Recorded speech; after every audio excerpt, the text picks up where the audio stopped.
Jadi yang bangunan itu tergantung fondasi, dan fondasi itu kalau lemah bangunannya gampang roboh, goyah.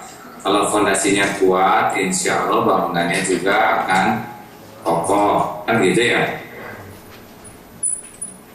Nah, fondasi dalam hidup ini itulah yang dinamakan tauhid. Orang yang kurang kenal ke Allah, kurang yakin ke Allah, pasti punya Tuhan yang lain.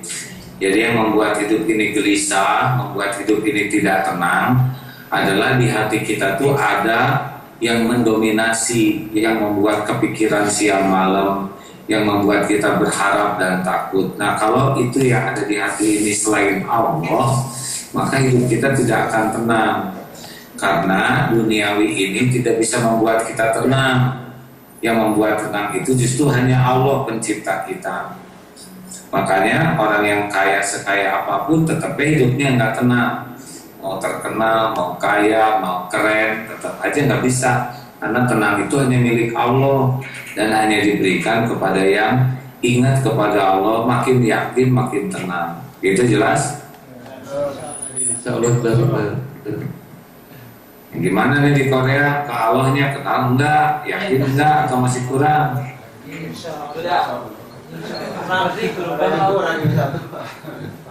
Orang Korea ini kalau enggak ya Tuhannya uang lah mungkin ya, orang lain itu ya. Yang enggak Islam mungkin Tuhannya apa di sini? Kerja.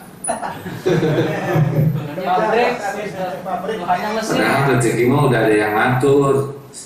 Nih, jangan takut tidak punya rezeki. Lihat nih 5 hal. 1, takutlah kalau tidak punya keyakinan ke Allah, pasti nggak enak hidupnya. Yang kedua, jangan takut tidak punya rezeki, takutlah tidak punya benar, tidak punya jujur waktu ikhtiar menjemputnya. Ya. Yang ketiga, jangan takut tidak punya rezeki, takutlah tidak punya syukur. Jadi sibuk mikirin yang nggak ada, mengharap yang nggak ada, bukan syukurin yang ada.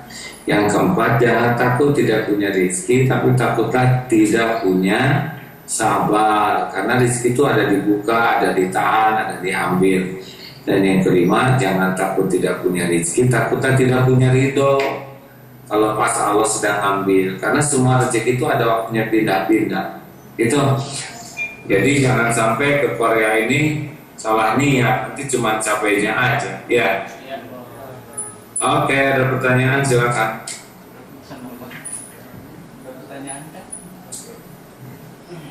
Assalamualaikum warahmatullahi wabarakatuh. Salam. Ada satu pertanyaan Pak Ustadz. Jadi kebetulan saya kan kerja di daerah Singkildong, Korea. Jadi ketika saya kerja di situ, alhamdulillah Allah buka, saya punya pintu rezeki, sehingga alhamdulillah gaji saya lumayan besar Pak Ustadz. Amin. Jadi pertanyaannya, kalau seandainya saya itu kepengen punya istri 2, itu gimana? Kira-kira boleh atau gimana Pak Ustadz? Terima kasih. Ya. Berpoligami secara hukum Islam dibolehkan, ya, karena itu bagian dari solusi sebetulnya. Dan hal seperti ini bukan hal yang aneh, bukan hal yang berat. Yang berat itu adalah mempertanggungjawabkannya. Jadi Rasulullah ketika berpoligami tidak minta izin istri-istrinya dulu, beliau nikah saja. Hanya dalam hukum di Indonesia memang sebaiknya minta izin istri untuk mengeluarkan pengadilan surat nikahnya.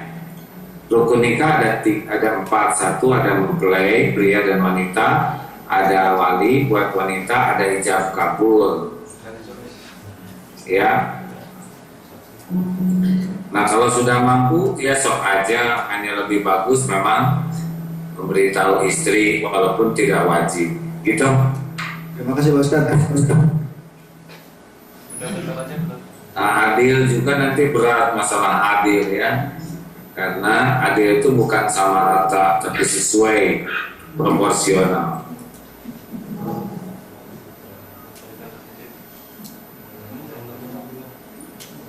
Ya. Ustaz. Assalamualaikum Ustaz. Ya, Waalaikumsalam warahmatullahi wabarakatuh.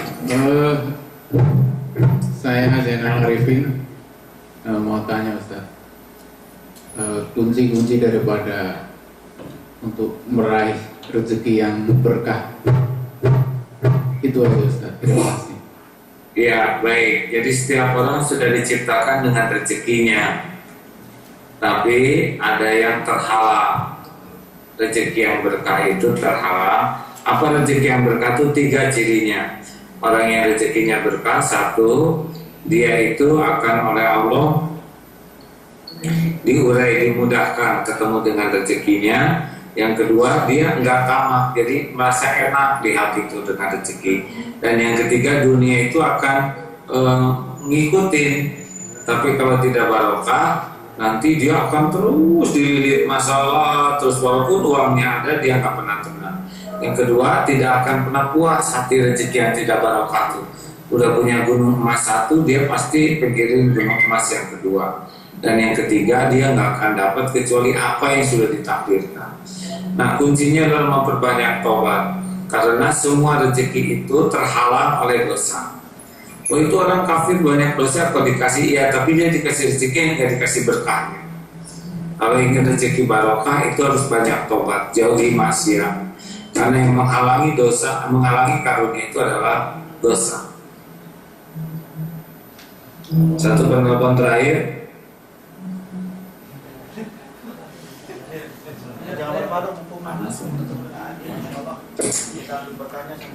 Kenapa itu? Bismillahirrahmanirrahim. Assalamualaikum warahmatullahi wabarakatuh, Ustaz. Salam. Saya Tono mau tanya kepada Ustaz.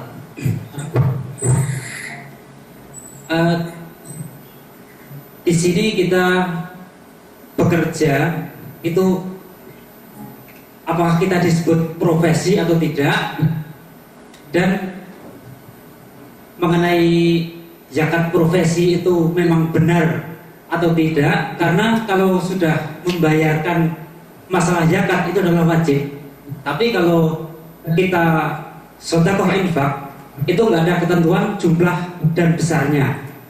Mohon penjelasannya. Ya, zakat itu tergantung nisab dan waktunya ya. Ijtihad sebagian ulama, kalau gajinya sudah melampaui batas minimal untuk berzakat, zakatlah, jangan ditunda. Nanti bisa akumulasi jadi setahun kita sudah tidak berat untuk mengeluarkannya.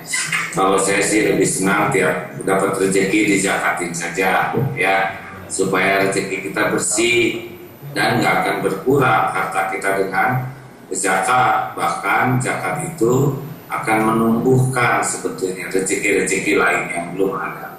Gitu. Terima kasih. Ada berapa orang nih semua yang hadir sekarang? 20-30 kan? 20-30 itu apa? Antara 20 sampai 30 ini belum dihitung tuh, Tan. Harus dihitung, harus jelas semuanya, harus bal. Sebentar. Akurat. Sebentar. Biar masuk surga bareng-bareng. Oke. Baik, kalau gitu rekan-rekan. 26 Ustaz. Oh, bagus sekali ya. Ini kita baru pertama kali ya. Nanti kita coba atur lagi. Saya kan ke Korea bentar lagi ya. Insyaallah. Allah Pak Ustadz, betul. Udah ada beritanya di sana? Sudah nyebar di Facebook. Oke, baik, nanti ikut aja follow Facebook saya juga ya. Sebentar ya. Kita segini aja dulu ya. Nanti kita akan kontak-kontak lagi ya, nggak apa-apa ya. Insyaallah Ustaz. Terima kasih Ustaz. Terima kasih banyak ya. Jumpunya. Assalamualaikum.